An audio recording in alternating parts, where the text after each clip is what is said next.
네, 개혁신당 당대표 허은하입니다. 어제 헌법재판소에서 열린 윤석열 대통령 탄핵심판 제5차 변론기일에서 이진우 전 수도방위사령관이 이렇게 말했습니다. 검찰총장까지 지낸 대통령이 선포한 비상계엄이 위헌 위법일 거라 생각하지 못하고 병력을 출동시켰다. 만약 이 말이 사실이라면 군 최고지휘관이 헌법과 법률에 대한 최소한의 판단조차 하지 못했다는 뜻입니다. 그러나 실상은 윤석열 대통령이라는 인물의 직책과 권위가 면죄부가 될 것이라는 착각 속에서 움직였던 것은 아니었는지, 검찰총장 출신 대통령이 헌법과 법률을 이 정도로 무참히 짓밟을 줄은 그 당시 예상했던 사람이 많지 않았기 때문입니다. 그러나 국민이 부여한 신뢰를 악용한 대가는 반드시 치르게 될 것입니다. 이준석 천하람 의원도 마찬가지입니다. 국회의원은 법을 만들고 지켜야 할 사람들입니다.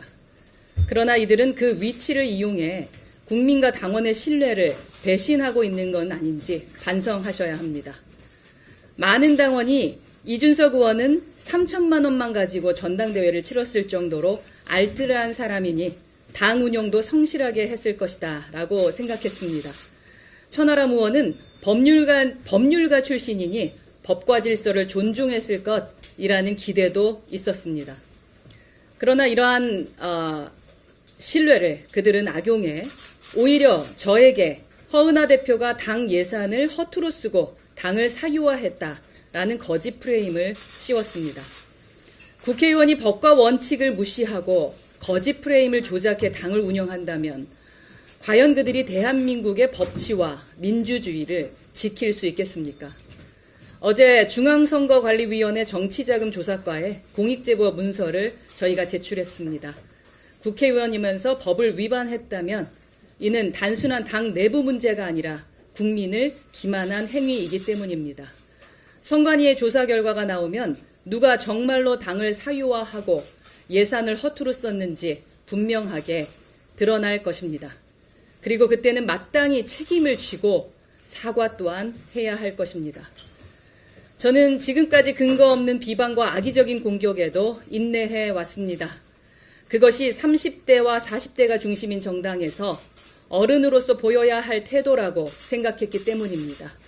그러나 제가 참으면 참을수록 거짓과 음해는 더욱 극성을 부렸습니다.